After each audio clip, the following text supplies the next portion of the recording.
님을 멋대로 쫓아내는 건 아니죠? 어머님, 아버님은 왜 보고만 계세요? 이럴 때 한마디라도 해주셔야 하는 거 아니에요? 그러자 시아버지가 마지못해 작은 목소리로 대답하셨어요. 어이 선미야, 우리 집에 오신 손님이니 네가 좀 참고 앉아 있어라. 바로 옆집에 사시는 사돈인데 어떻게 내보내겠니? 같이 즐겁게 식사하고 술도 한잔하고 보내드리자. 아빠, 나랑 내 남편이 주는 용돈으로 빌어먹고 사는 주제 지금 내 말을 거역하겠다는 거야? 아빠 웃긴다. 돈 받을 때는 해벌쭉 하더니 돈 떨어질 때 됐으니까 새언니 편 드는 거야? 저 무식한 고졸이 아빠한테 뭘 해줬는데? 시부모님은 여전히 시누이에게 꽉 잡혀 있었습니다. 시아버지가 예전에 사업을 하시다가 망한 적이 있었는데 그때의 빚을 대신 갚아준 이후로 이렇게 시누이가 갑질을 하고 있던 겁니다. 저는 시부모님이 언짢은 표정으로 앉아 계신 걸 보고 시누이에게 한 소리 했습니다. 아가씨, 해도 너무하시네요? 아버님 빚 좀 갚아드렸다고 이런 식으로 막말하시는 거 진짜 어이없어요. 아무리 돈 잘 벌고 잘났어도 이런 식으로 사는 건 아닌 것 같습니다. 이 언니가 또 주제도 모르고 까부네. 이봐요, 새언니. 무식하면 원래 그렇게 눈치도 없는 건가요? 언니가 뭔데 이리라 저래라야! 그 말을 받아치려고 하는 순간 외삼촌이 화장실에서 나오셨습니다. 외삼촌은 다시 자리에 앉으며 말했어요.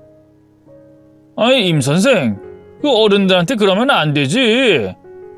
그리고 내 조카가 윗사람인데 그렇게 막말하고 대들면 쓰겠어. 예전에 학교에서 학부모랑 바람 피워서 걸려 쫓겨났을 때가 생각나는구만. 교육청에 찾아와서 울고불고 빌던 게 말이야. 그때 자네가 제발 직위 해제만 참아달라고 빌었었지. 임 선생이 알지 모르겠지만 그때 내가 사람 하나 살리는 셈 치자고 여러 사람 설득했었는데 말이야. 외삼촌의 충격적인 말에 저와 남편, 시부모님, 그리고 시매부가 화들짝 놀랐습니다. 학부모와 바람을 피워 학교에서 쫓겨나고 다른 학교로 갔다는 말에 모두 기절하는 줄 알았습니다. 이에 시누이는 주먹으로 밥상을 내려치더군요. 이봐요, 교육감 아저씨. 지금 그거 명예훼손에 기밀 폭로하신 거예요. 남의 사생활을 멋대로 말해도 되는 거예요? 명예? 임 선생 자네한테 훼손될 명예가 있던가? 그리고 자네가 유부남 학부모랑 바람난 건 이 바닥에서 모르는 사람이 없어요. 임 선생 자네가 유부남이랑 바람난 게 한 번도 아니고 두 번이나 되잖아. 그래서 지금 세 번째 학교에서 일하고 있는 거고. 미치겠네. 이 늙은이가 왜 하필 고졸년 삼촌인 거야? 재수없게 싹 다 걸렸네. 저는 시누이와 시매부가 어떻게 될지 뻔히 보고 있었습니다. 이윽고 시매부가 입을 열었는데 아주 충격적이었어요. 여보, 괜찮아. 살다 보면 유부남이랑 사귀어보기도 하는 거지 뭐. 그런 거 가지고 열불 내고 그래? 뭐? 당신 아무렇지 않아? 내가 학부모랑 사귀어서 학교를 2번이나 옮겼는데? 응, 난 상관없어. 사실 나도 학원 강사하면서 재수생 제자랑도 사귀어봤고 학부모랑도 사귀어봤어. 그렇게 몰래 하는 연애가 스릴 있고 짜릿하잖아. 안 그래?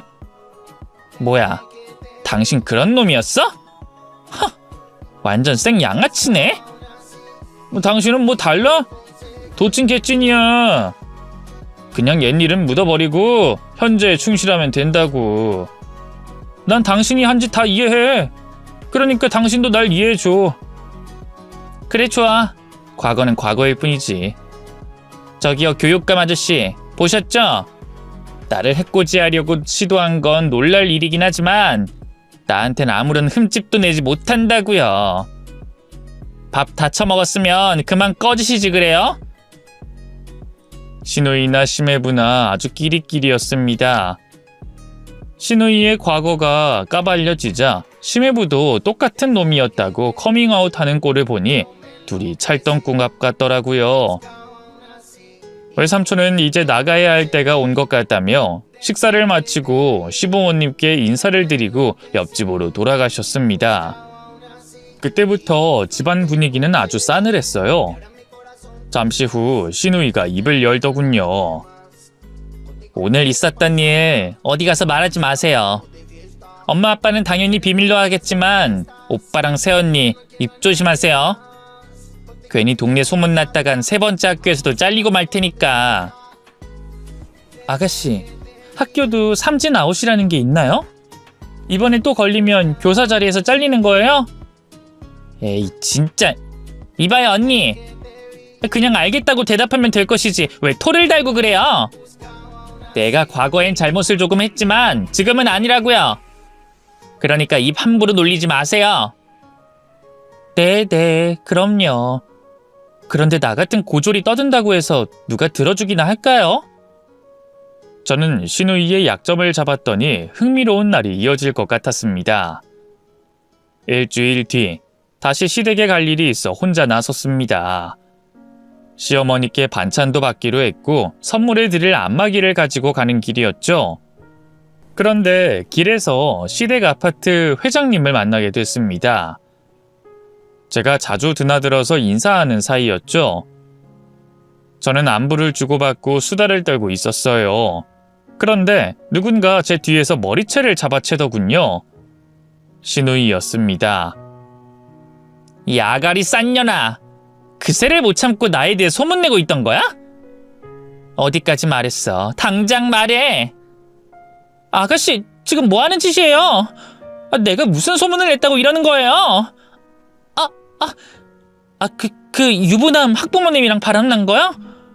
그거 아무한테도 말하지 않았어요. 이 미친. 지금도 네 년이 입으로 말했잖아. 이 아줌마는 아파트 회장이라고. 어떻게 책임질 거야?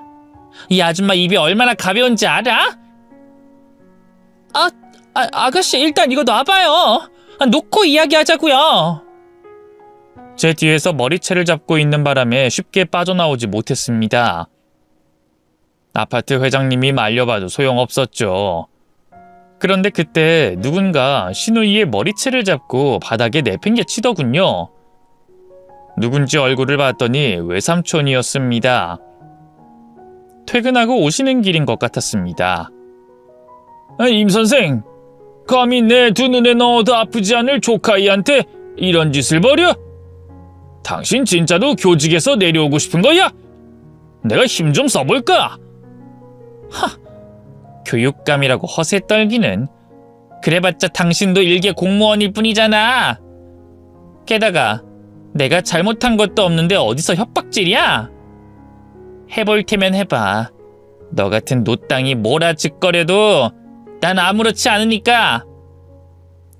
그래 그럼 이제부터 각오하면서 교직에 서봐. 네 년이 내 조카 애들 괴롭힌 죄가 얼마나 큰지 제대로 보여줄 테니까. 외삼촌은 경고의 말을 남기고 아파트 안으로 들어갔습니다. 그리고 신우이에게 머리채를 잡힌 저는 다시 집으로 돌아갔고요. 또 아파트 회장님은 이 사실을 알리겠다고 저에게 귓속말을 하고 떠났어요. 그리고 얼마 뒤 신우이는 교직에서 완전히 해임되고 말았습니다. 저희 외삼촌이 신우이를 탈탈 털었더니 더러운 게 한두 가지가 아니었답니다. 신우이 별명은 트렁크 선생이라고 했어요. 학교 주차장에 주차를 하고 트렁크를 살짝 열어두고 수업을 한다고 했어요. 그리고 이틀에 한 번꼴로 학부모 상담을 했는데 노골적으로 트렁크에 선물을 넣어달라고 했답니다. 직접 받으면 법적인 문제가 있으니 몰래 트렁크에 선물이나 촌지를 넣어달라고 말이죠. 요즘 세상에 이런 교사가 또 있을까 싶네요. 그것뿐만 아니라 신우이의 사생활은 여전히 더러웠어요. 과거 유부남 학부모와 사귄 게 문제였는데 이번 학교에서는 유부남 교사, 유부남 학부모, 그리고 한 여중생의 오빠인 대학생과 바람을 피우고 있었다네요. 완전 발정난 짐승이 따로 없었죠. 이 사실을 모두 털어낸 외삼촌은 감사팀을 시누이 학교로 보내 조사를 시작했습니다. 그 과정에 모든 진실이 드러났고 웬만한 학생들도 거의 다 알고 있다고 전했네요. 결국 교사의 인생은 끝이 나버리고 말았죠. 며칠 뒤 시댁에 갔더니 시누이와 시메부가 있더군요. 둘은 아직도 헤어지지 않고 잘 지내고 있답니다. 시누이가 그렇게 바람을 피워도 상관없다며 결혼 생활을 유지하겠다네요. 정말이지 이해가 되지 않는 부부였습니다. 그게 아니면 시메부도 지금 여러 여자와 바람을 피우고 있는 중이겠죠. 여하튼 교직에서 옷을 벗게 된 시누이는 그 모든 탓을 저에게 돌리며 난동을 부렸습니다. 제 머리채를 잡길래 저도 똑같이 잡고 싸우고 있었는데 시메부까지 달려들었습니다. 그런데 그 순간 제 남편과 시부모님이 제 편에 서서 두 사람을 공격하기 시작했어요. 시누이는 아직도 돈돈거리면서 거들먹거리는 소리를 짓거렸습니다. 엄마 아빠 지금 뭐 하는 거야? 돈은 나한테 받아가 놓고 지금 새언니 편 드는 거야? 지금 날 때린 거냐고? 그러자 시아버지가 방에 가서 돈뭉치를 가지고 나오셨어요. 그걸 바닥에 던지며 말씀하셨습니다. 야, 네가 우리한테 빌려준 돈이다. 그동안 이것 때문에 너의 그 싸가지 없는 태도를 봐줬는데 이젠 더는 못하겠다. 내 귀한 며느리한테 막말하고 까부는 꼴은 다신 보고 싶지 않다고. 아빠, 이거 어디서 난 거야? 훔치기라도 한 거야? 시누이가 궁금해하는 걸 제가 대답해줬습니다. 야 이년아, 이 돈은 나랑 내 남편이 마련해 드린 거야. 너 같은 또라이 년한테 잡혀 살지 말라고 우리가 족쇄 풀어드린 거라고. 뭐야? 고졸 니 따위가 무슨 돈이 있다고? 내가 무슨 돈을 벌었겠어. 내 남편의 제약 공장이 대성했으니까 돈을 벌었지. 네가 그렇게 고졸고졸하면서 비아냥거릴 동안 우리 남편 공장은 법인 회사도 됐고 매출도 매달 10억씩 찍는다고. 이 골 빠진 대졸년아. 저와 남편, 시부모님이 시누이 부부를 먼지나게 패주고 나서 바닥에 때려 눕혔습니다. 저희는 이만하면 됐다 싶어 사과를 하면 받아줄 생각이었어요. 그런데 시부모님의 생각은 달랐습니다. 시누이를 키워오면서 늘상 싸가지 없고 버릇없는 꼴을 봐왔던 게 쌓여 있었는지 쉽게 용서가 되지 않는다고 하더군요. 그래서 다시는 시댁에 발을 들이지 말라고 엄포를 놨습니다. 너희 둘, 이제 내 집에 오지 마라. 매번 식구들 감정 상하게 하고 몹쓸 말을 하는 너희들은 이제 출입 금지야. 이 노친네가 치매가 걸렸나? 아빠, 나야 나. 아빠 딸내미라고. 나 아니었으면 아빠는 사업 망하고 지하방에서 지냈을 거야. 그런 은인을 이렇게 내치겠다고? 차라리 지하방에서 사는 게 나을 뻔했다. 매일 네가 우리 머리 위에 앉아 갑질하고 막대하는 꼴을 볼 때마다 우리 속은 썩어 문드러졌어. 네가 변하지 않는 이상 내 집에 오지 말아라. 네가 진심으로 잘못을 뉘우치고 달라지면 그때 다시 와. 아주 지랄을 하세요. 나 아니었으면 아무것도 아닌 잉여 같은 것들이. 오빠가 돈 벌어다 줬다고 이러는 모양인데 이게 얼마나 갈 것 같아? 나랑 내 남편이 보란듯이 성공해서 인생의 쓴맛을 보여주겠어. 다들 각오해. 내가 싹 다 찢어발겨 줄 테니까. 시누이는 결국 사과 대신 막말과 욕설을 퍼붓고 시메부와 나가버렸습니다. 그리고 시누이 부부에 대해서 소문을 듣게 됐습니다. 저희 동네가 워낙 남일에 참견하는 사람들이 많아서 한 다리만 건너면 소문이 쉽게 퍼졌답니다. 저희 아파트 회장님이 들은 소식은 아주 끔찍하도록 충격이었습니다. 405 며느리? 이리 와봐. 내가 재밌는 얘기 해줄게. 아, 회장님 안녕하세요. 무슨 좋은 일이라도 있으신 거예요? 좋은 일? 글쎄, 그건 들어보면 알 거야. 자네 시누이 되는 여자 말이야. 그 남편 학원에 취직했다는 거 알고 있어? 아니요, 저희 아가씨가 그 학원에 취직했대요? 하긴 다신 학교에서 일하지 못하니 학원으로 빠진 모양이네요. 그게 다가 아니야. 이제부터 시작이라고. 자네 시누이랑 심해부 되는 사람은 각자 바람이 났대. 같은 학원 학부모랑 말이야. 네? 그게 사실이에요? 그래서 두 사람은 어떻게 됐대요? 이혼했겠네요?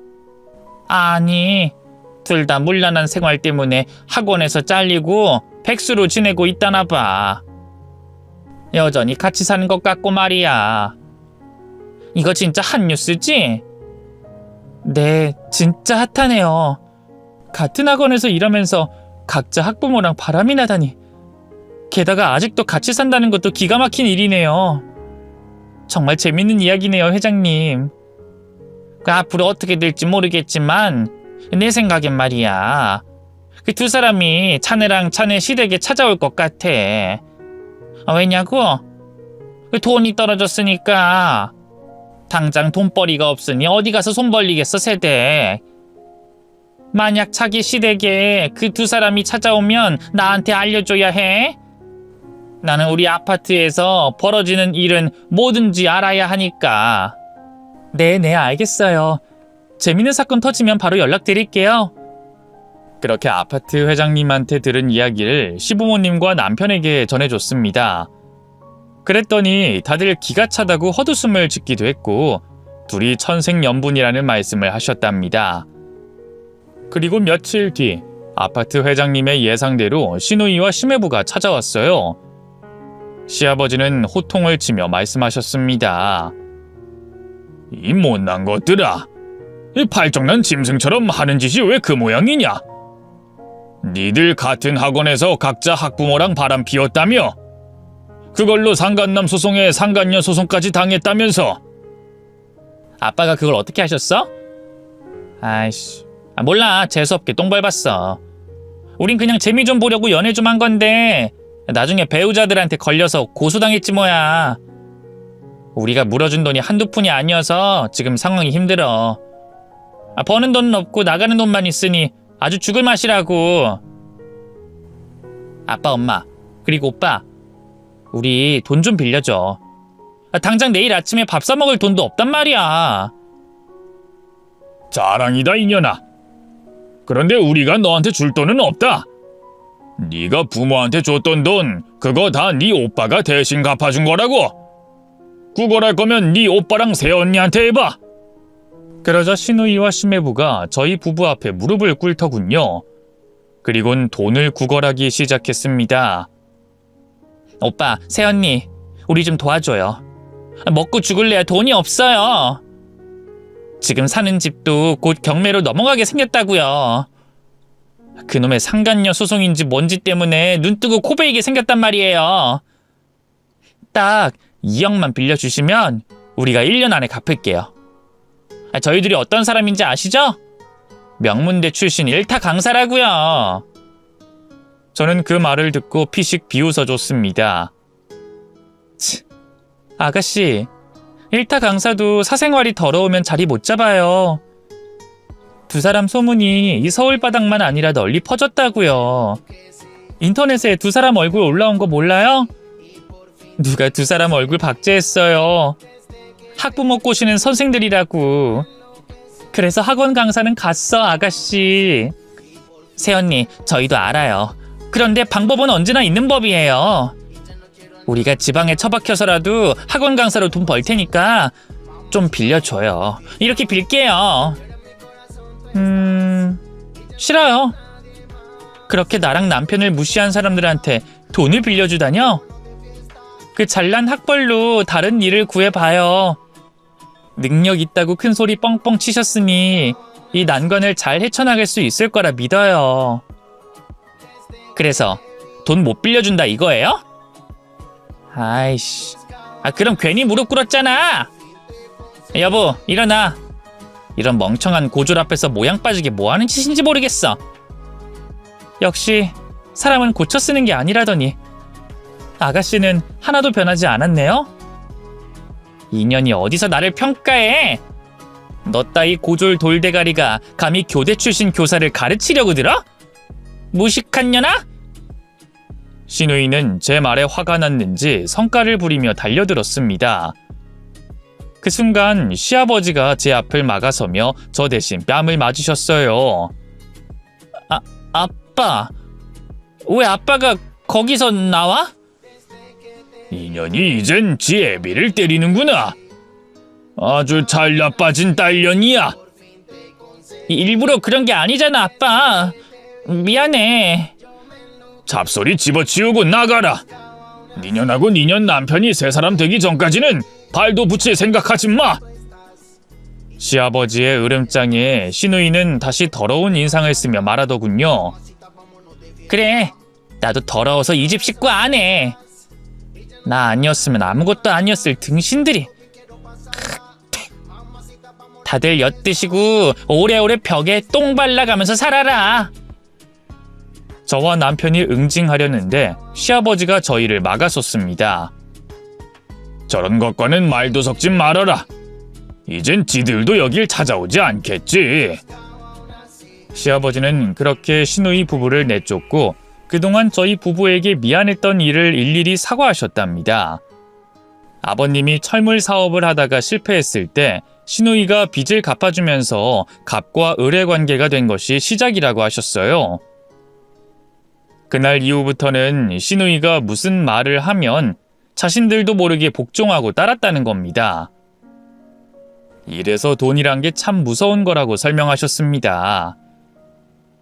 여하튼 시부모님은 저에게 가장 미안했다며 중간에 나서서 말리거나 시누이를 혼내지 못한 것에 진심으로 사과해 주셨습니다. 물론 저는 아무렇지 않으니 걱정하지 말라고 안심시켜 드렸고요. 그렇게 시누이 부부가 눈에 보이지 않자 바로 좋은 일이 생겼습니다. 남편과 매일 밤 숱한 노력을 했는데 이제야 아이가 들어섰더라고요. 병원에서는 아주 건강한 공주님이라고 알려주셨답니다. 이에 더불어 남편의 제약 공장이 2배로 큰 곳으로 이전을 하게 돼 물량 생산이 몇 배나 늘어났어요. 그만큼 찾는 사람들이 많아서 공장은 24시간 풀로 돌아가고 있답니다. 이듬해 제가 딸을 낳게 되자 남편은 당연히 기뻐했고 시부모님의 얼굴이 달라지셨어요. 항상 그늘이 조금 있어 보였는데 제 딸을 보시면서 아주 환하고 맑은 얼굴로 변하셨답니다. 이렇게 제 식구들은 행복을 찾게 됐어요. 한편 시누이와 시매부의 마지막 소문을 듣게 됐습니다. 시댁 아파트 회장님이 분리수거하는 저에게 다가와 말을 걸었어요. 아이 세댁 딸 낳았다며? 아이 축하해. 아 회장님 오랜만이에요. 잘 지내시죠? 나야 뭐 똑같지. 아유 세댁 그 빅뉴스 있는데 들어볼래? 자기네 시누이 사건이야. 네? 저희 아가씨요? 연락이 끊긴 지 1년이나 됐는데 어디서 소문을 들으신 거예요? 아, 내가 발이 좀 넓어? 이 서울바닥에서 일어나는 일은 다 들리게 돼 있어. 자기 시누이랑 시매부 있잖아. 둘 다 술집 종업원으로 일한대. 시누이는 룸사롱 다니고 그녀 남편은 아빠방에 다닌대. 그 아빠방이 뭔진 알지? 네, 들어봤어요. 호빠 그런 거 아니에요? 맞아. 그 나이대가 다른 것 빼고는 거의 비슷하지. 여하튼 그 두 사람은 맞바람 피우는 건 물론이고 각자 술집에서 벌어온 돈으로 살고 있대. 진짜 막장이지? 정말 그러네요. 우리 같은 보통 사람들은 이해할 수가 없네요. 그렇게 저는 시누이 부부의 소식을 듣게 됐습니다. 이번 이야기는 시부모님께 알리지 않았어요. 아무리 미운 자식이어도 술집에서 돈 번다고 하면 좋아할 리가 없잖아요. 그래서 저 혼자 입을 꾹 닫고 있었는데 이 회장 아주머니가 여기저기 소문을 퍼뜨리는 바람에 시부모님도 알고 계신답니다. 두 분은 매우 침착하게 아직 사람 되려면 멀었다는 말씀만 하시고 여전히 연락을 끊고 계시네요. 저의 시누이의 골치 아픈 사연은 여기서 줄여야겠네요. 학벌이 인생의 전부는 아니라는 걸 저희 시누이 부부를 봐서 아시겠죠? 그러니 대학 나왔다고 괜히 학력 짧은 사람들에게 뭐라 하시는 분들이 안 계시길 바랄게요.